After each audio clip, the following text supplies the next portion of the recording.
오늘 이 저녁 새참비를 뚫고 오신 성도님들, 또 온라인으로 예배에 참석하신 모든 성도님들을 주님의 이름으로 또 환영하고 또 귀한 복이 임하시기를 축원합니다.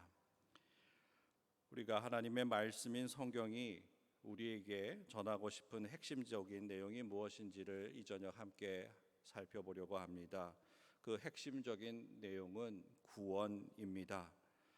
성경 66권을 통해서 하나님이 누구이신지를 우리에게 알려주시고, 하나님께서 왜 나를 사랑하셔서 예수 그리스도를 이 땅에 보내신 이후에 또 우리 주님을 통하여서 어떻게 하나님 나라에 들어갈 수 있는지를 가르쳐 주시는 것이 복음의 핵심 내용입니다.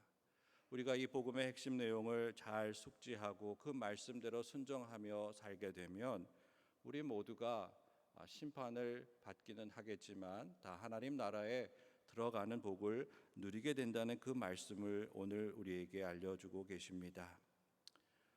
또한 주님은 우리가 연약하다는 것을 잘 알고 계시기 때문에 때때로 또 잘못된 길로 가기도 하고 또 때때로 기도를 잘 할 수 없다는 그 사실을 아시기 때문에 또 성령 하나님을 우리에게 보내주셔서 우리를 인도해 주시고 또 우리가 말을 잘 하지 못할 때에 변호해 주시는 그러한 일을 담당해 주십니다. 그래서 사탄 마귀와 싸워 이겨서 종말의 때에 우리가 이 세상에서 멸망하는 것이 아니라 우리 주님을 향해 나아가게 되고 또 하나님 나라에 들어갈 수 있도록 도와주시는 성령의 은혜가 있다는 사실을 꼭 기억하시기 바랍니다. 오늘 이 저녁 이 자리에 나오신 성도님들은 다 이러한 내용을 이미 잘 알고 계실 것입니다. 그래서 이 길을 잘 알고 계시고 잘 걸어가시기 때문에 비가 오는 이러한 악천후 속에서도 이 자리에 아마 나오셨을 것이라고 생각이 듭니다. 끝까지 그 길을 잘 걸어가셔서 하나님 나라에 다 입성하시는 우리 성도님들이 다 되시기를 주님의 이름으로 축원을 드립니다.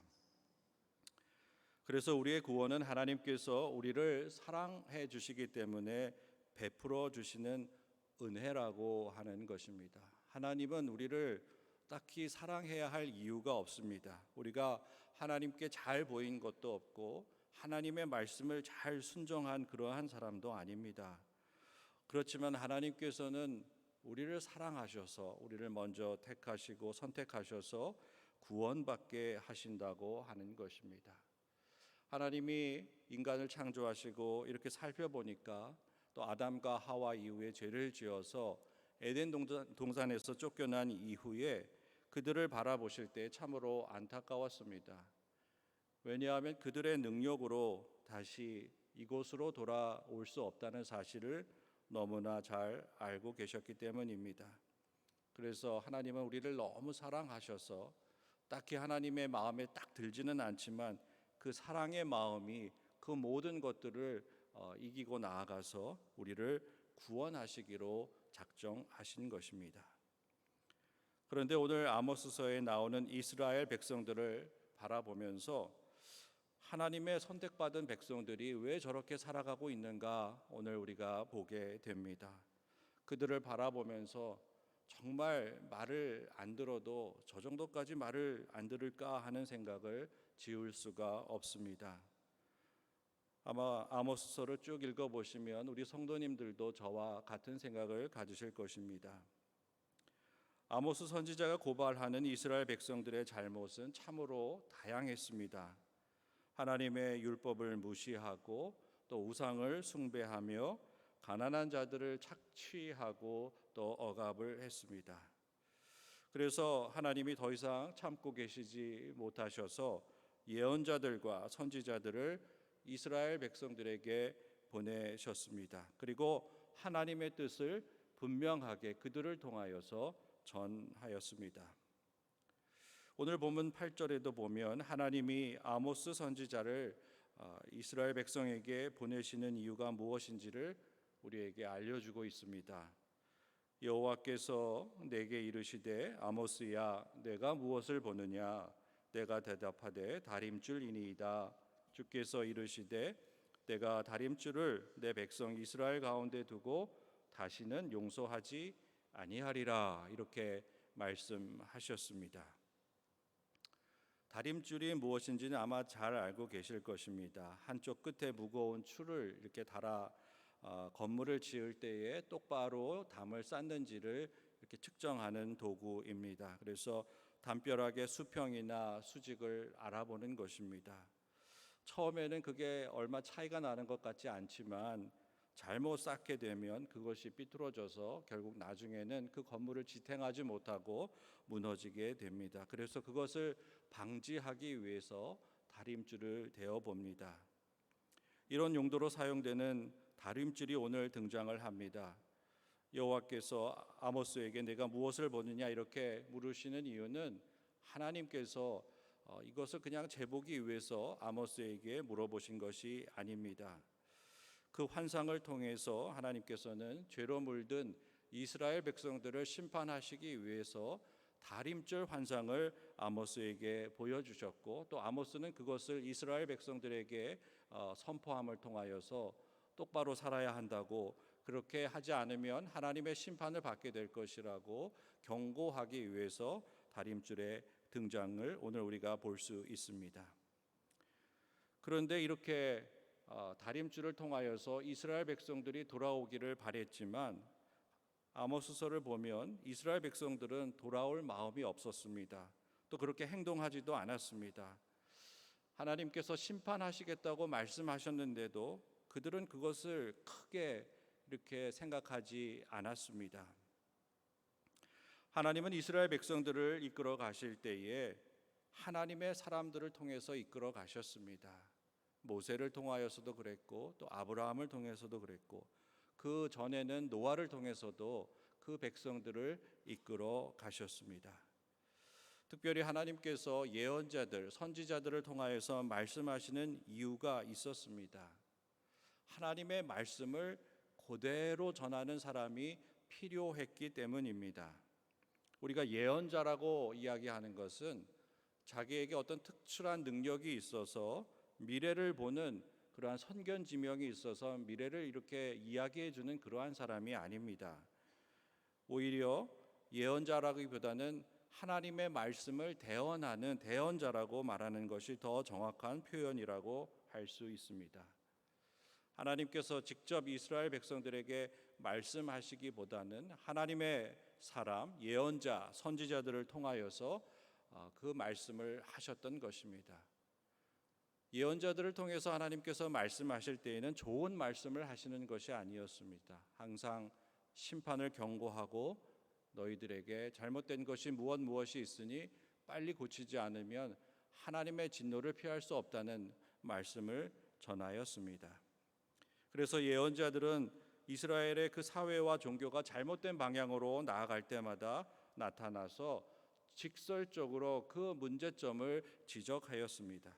그리고 빨리 그 문제를 해결하도록 촉구하였습니다. 이러한 말들을 전했기 때문에 그 예언자들은 백성들로 하여금 박해를 받기도 하고 또 심한 비난을 받기도 하였습니다. 그렇지만 이러한 참된 하나님의 그 심판을 전하는 예언자들과 달리 박해받지 않고 인기에 영합하며 이익을 취하는 거짓 예언자들도 있었다는 사실을 우리는 성경을 통해서 알 수 있습니다. 그들은 여호와의 말씀을 전하기보다는 여호와의 이름을 함부로 부르면서 권력과 결탁하고 또 대중들이 좋아하는 말만 골라 전달했습니다. 어떻게 보면 하나님의 말씀을 왜곡하고 하나님의 그 말씀과 반대되는 이야기를 통해서 그저 사람들로 하여금 인기를 얻으려는 거짓 예언자들이 있었다고 하는 것입니다. 그래서 이스라엘 백성들은 하나님의 말씀이 참 예언자를 통해서 전달되는 것이 무엇인지, 또 거짓 예언자를 통해서 전달되는 말이 무엇인지 분별할 수 있는 능력이 필요했습니다. 참 예언자는 주로 하나님의 심판을 예언하고 그 심판을 통해서 구원받을 사람과 구원받지 못할 사람이 있다는 것을 분명하게 말씀해 주었습니다.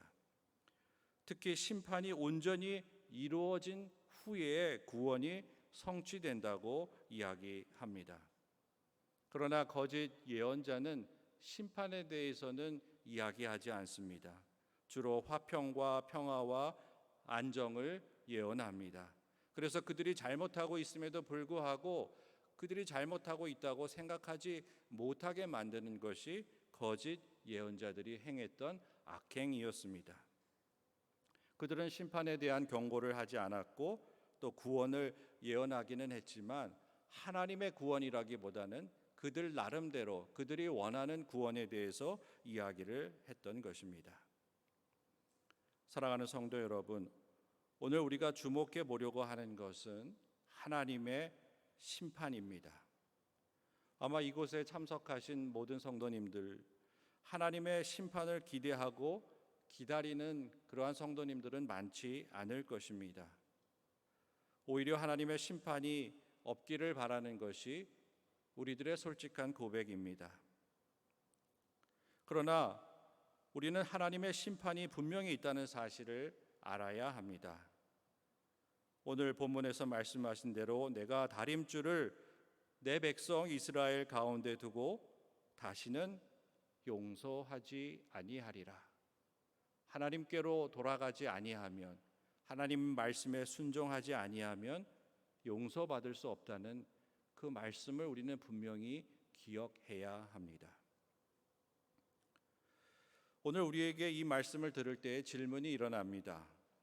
그러면 하나님을 모르는 사람들은 심판을 받지 않는 것입니까?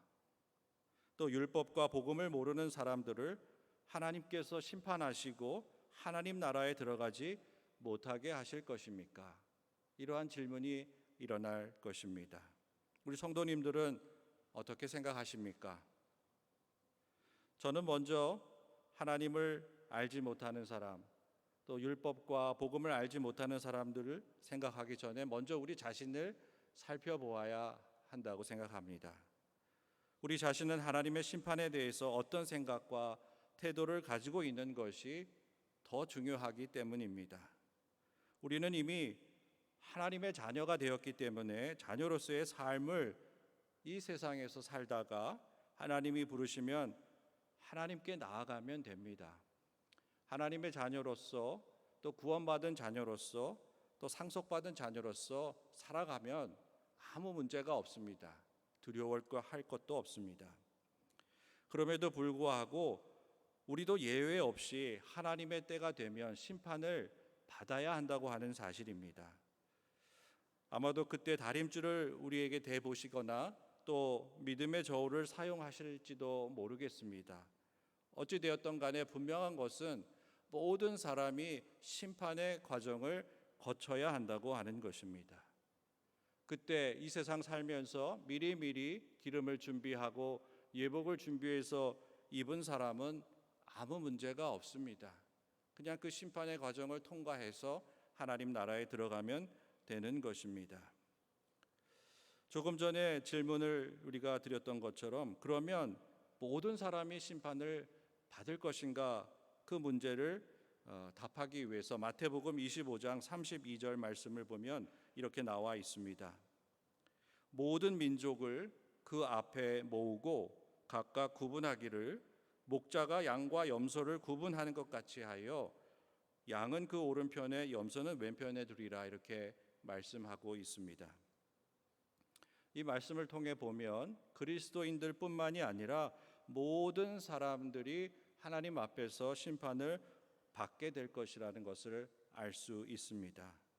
왜냐하면 모든 민족을 하나님 앞에 모아 두신다고 말씀하셨기 때문입니다. 그리고 나서 양과 염소를 구분하듯 구별하신다고 말씀하셨습니다. 그래서 그리스도인들만 따로 이렇게 모아서 한다고 성경은 이야기하지 않고 있습니다.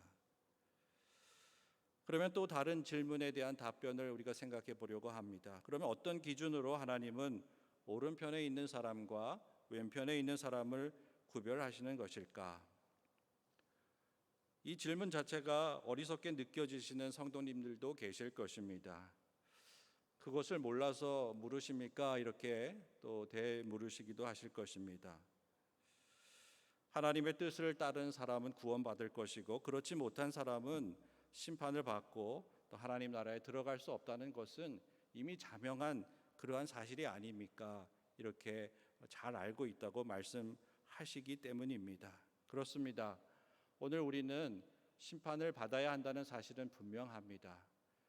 우리가 양의 자리에 오른편에 있는 사람은 작은 일을 했습니다. 냉수 한 그릇을 주기도 하고 또 필요한 것들을 이렇게 채워준 사람이 하나님 나라에 들어간 사람입니다.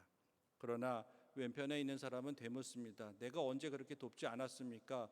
주님, 제가 그렇게 열심히 기도하고 열심히 봉사했는데 저를 모르시겠습니까? 이렇게 항변하는 사람들이 바로 그 왼편에 있는 사람입니다. 그 구원의 기준은 우리가 정할 수가 없습니다. 하나님께서 판단하실 것입니다. 중요한 것은 내가 작은 자에게도 이렇게 선한 그 행동 하나 때문에 하나님께서 나를 구원해 주시는구나. 내가 몇천 명, 몇만 명을 구원했기 때문에, 전도했기 때문에 구원받는 것이 아니라 지나가는 작은 소자에게 작은 선행을 베푼 것 때문에 구원해 주시는구나 하는 그 하나님의 사랑을 볼 수 있는 저와 여러분이 되기를 간절히 소망합니다. 사랑하는 성도 여러분, 그래서 다림줄을 들고 하나님이 등장하신다고 하는 것은 하나님께서 굉장히 화가 나셨다는 것을 우리가 분명하게 알아야 합니다. 그 분위기를 감지할 수 있어야 합니다. 그 분위기를 알지 못하고 여전히 괜찮다, 괜찮다, 평안하다, 평안하다 이렇게 거짓 예언자들이 이야기하는 그 귀에 우리가 집중하게 된다면 우리는 마지막 때에 오른편에 있지 못하고 왼편에 있게 될 것입니다. 그래서 이 말씀을 통해서 우리가 주목해야 하는 것은 그러면 이스라엘 백성들이 무슨 담을 쌓고 있었기에 우리 하나님께서 그들에게 다림줄을 이렇게 대 보셨을까 하는 것입니다. 오늘 9절 말씀을 통해서 보면 그들은 우상의 산당을 쌓고 있었습니다. 그 결과 야곱의 산당들이 황폐하게 되고 또 이스라엘의 성소들이 파괴될 것이라고 말씀하고 있기 때문입니다. 주님께서 우리 여호와 하나님께서 다림줄을 대고 있는데도 그들은 제대로 회개하고 하나님께 예배를 드리지 못하고 여전히 우상을 섬기고 있었던 것입니다. 그 당시 이스라엘 백성들의 상태가 얼마나 심각했는지를 한번 살펴보겠습니다. 아모스 4장 10절과 11절 말씀을 보면 그들의 상태를 우리가 좀 알 수가 있습니다. 내가 너희 중에 전염병을 보내기를 애굽에서 한 것처럼 하였으며 칼로 너희 청년들을 죽였으며 너희 말들을 노력하게 하며 너희 진영의 악취로 코를 찌르게 하였으나 너희는 내게로 돌아오지 아니하였느니라. 그리고 11절에 보면 내가 너희 중에 성을 무너뜨리기를 하나님인 내가 소돔과 고모라를 무너뜨림 같이 하였으므로 너희가 불 붙는 가운데서 빼낸 나무 조각같이 되었으나 너희가 내게로 돌아오지 아니하였느니라. 이렇게 기록하고 있습니다. 한번 보십시오.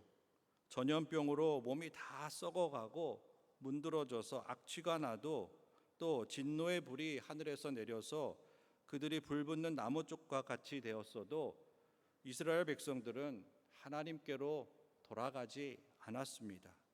아예 돌아갈 생각도 하지 못하고 돌아갈 길도 모르는 완전히 혼란한 상태에 빠져 있었습니다.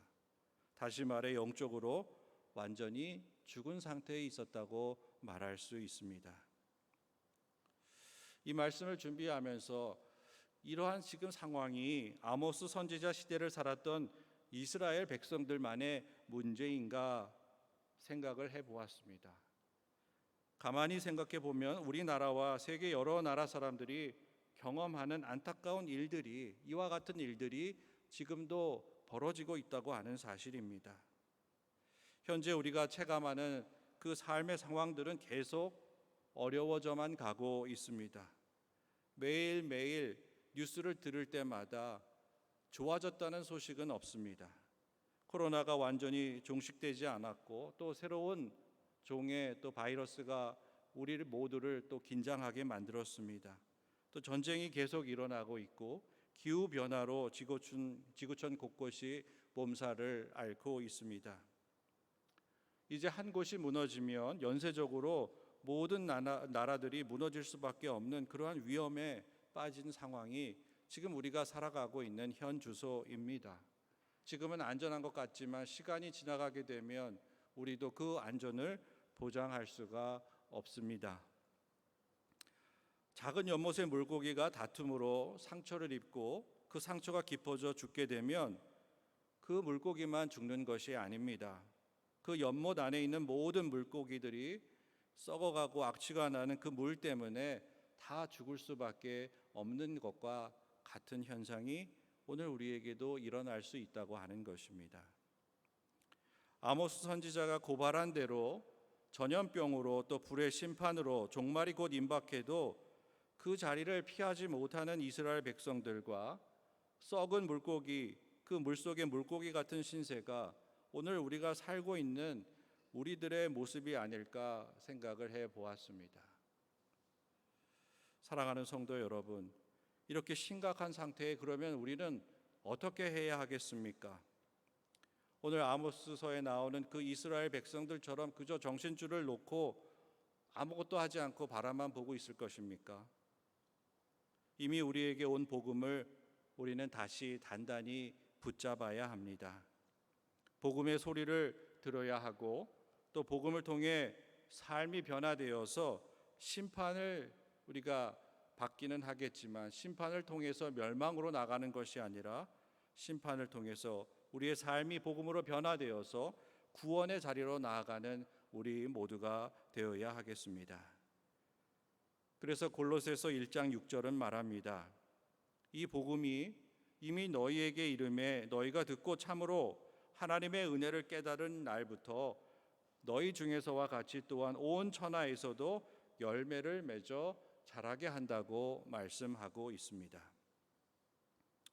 모든 백성들이 온 인류가 심판을 받는 것처럼 이 복음은 오늘 우리에게만 작동하는 것이 아닙니다. 온 천하에 있는 모든 사람들을 위해서 하나님께서 베풀어 주신 선행 은총이 우리에게 있다고 하는 것입니다.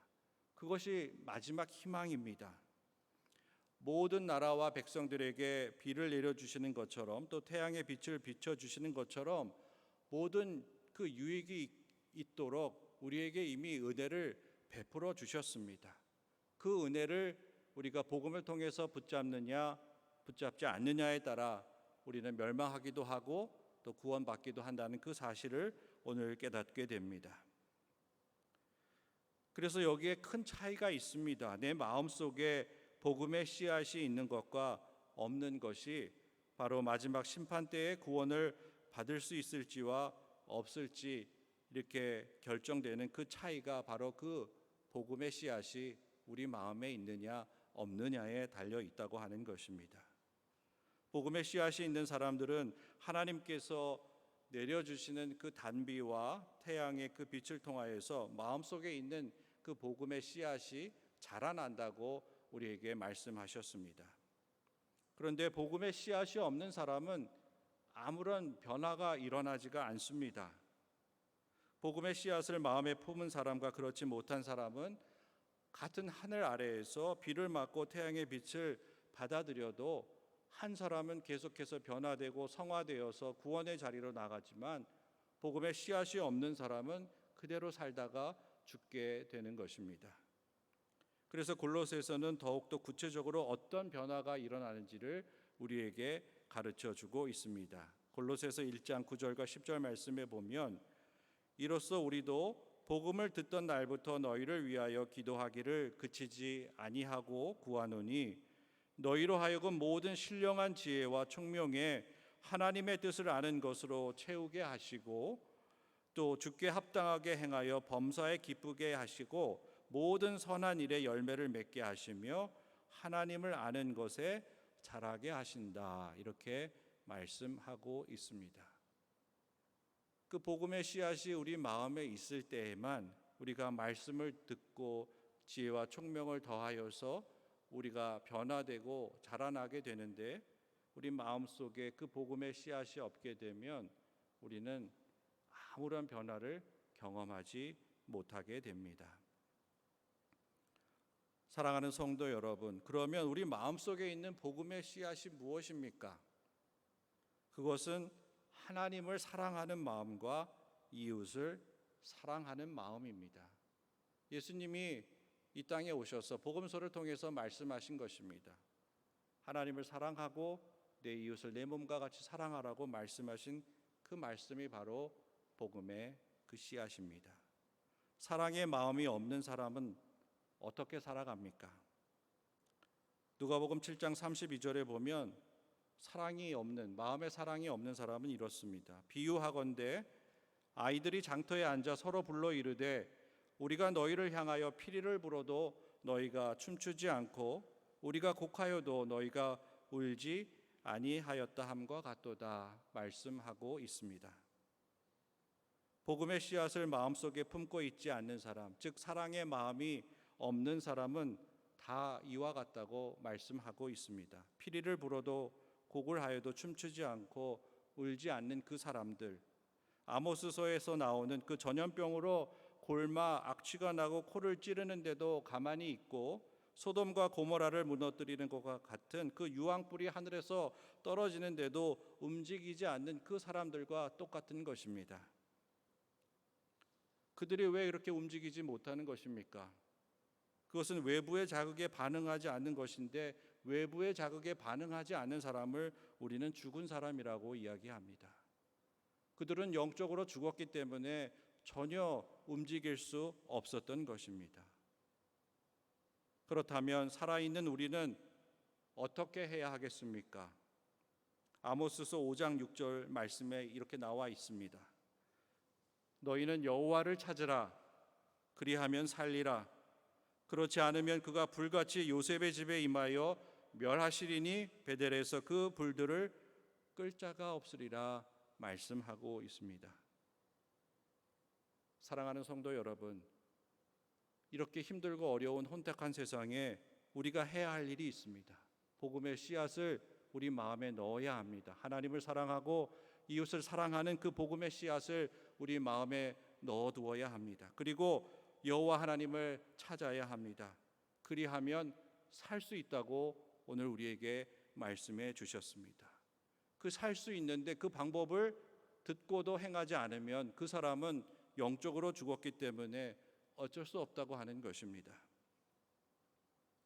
여호와 하나님께서 다림줄을 잡으셨다는 것은 우리에게 또 다른 기회를 주셨다고 하는 말씀과 똑같습니다.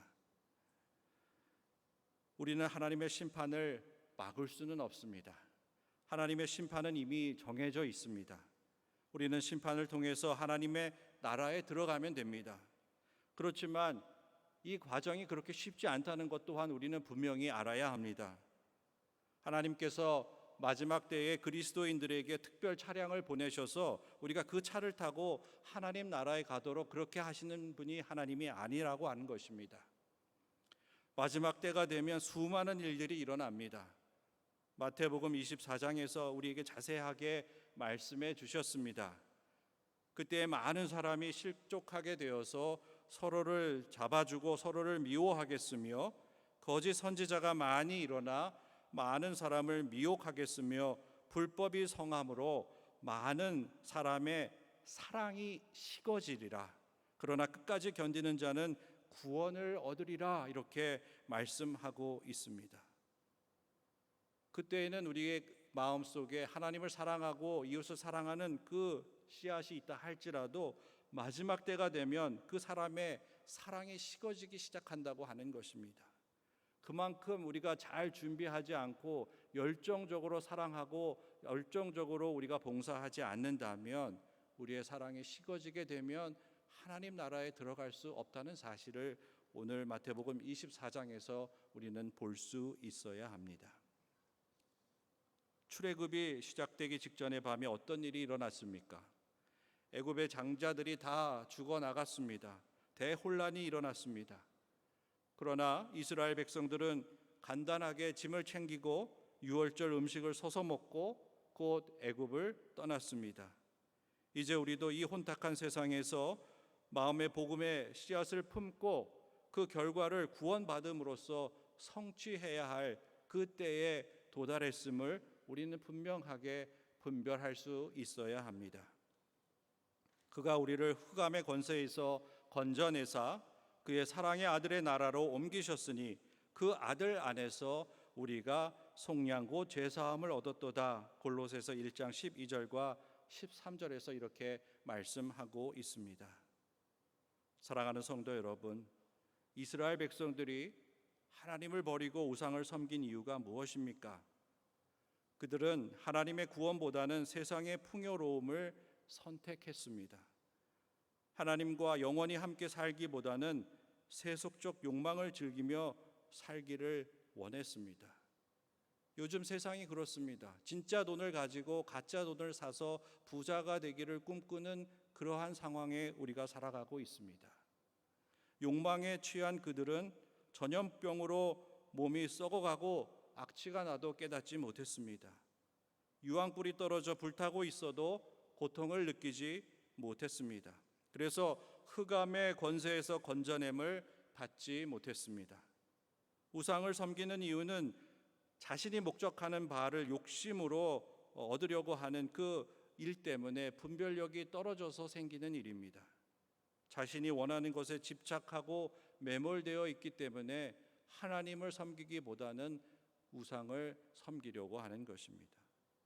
이것은 마치 무엇인가에 중독된 사람과 같다고 하겠습니다. 사랑하는 성도 여러분, 이제 우리는 제대로 볼 수 있어야 합니다. 아모스야, 내가 무엇을 보느냐 이렇게 물으신 것처럼 우리에게 물으실 때에 분명하게 대답해야 합니다. 다림줄이 보입니다. 이 대답 대신에 잘 모르겠습니다. 아무것도 안 보입니다. 이렇게 이야기한다면 지금 영적으로 큰 문제가 있다는 사실을 분명하게 알아야 합니다. 심판은 하나님의 때가 차면 시작이 됩니다. 그리고 모든 사람은 심판받게 됩니다.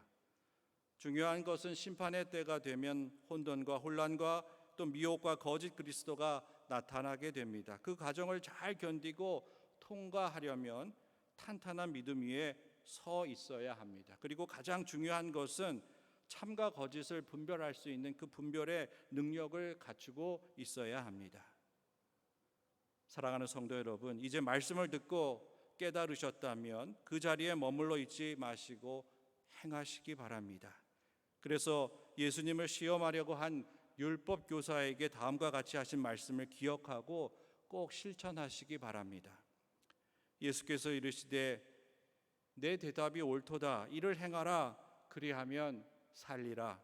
또 예수께서 이르시되 가서 너도 이와 같이 하라. 아모스 선지자를 통해 심판의 때를 선포하신 그 하나님의 그 뜻을 소홀히 여기지 마시기 바랍니다. 심판은 하나님의 때가 되면 시작이 됩니다. 그래서 미리 준비해야 합니다. 말씀을 통해서 참과 거짓을 분별할 수 있는 능력을 길러야 합니다.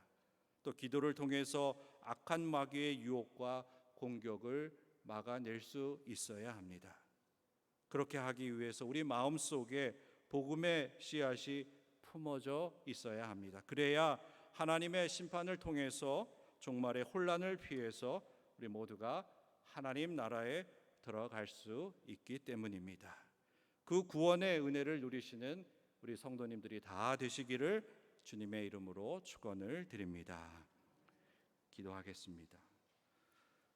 사랑해 주님 감사합니다. 이 저녁 또 비가 많이 내리고 어려운 가운데에서도 그 마음에 복음의 씨앗을 품고 이 자리에 나왔습니다. 오늘 이 자리에 나와 예배하시는 모든 성도님들을 하나님 기억하여 주시고 그분들 마음속에 그 복음의 씨앗이 자라게 하셔서 열매 맺게 하시고 구원 얻게 하시는 영광을 경험케 하여 주옵소서. 이 모든 말씀 우리 주 예수님의 이름으로 기도하옵나이다. 아멘.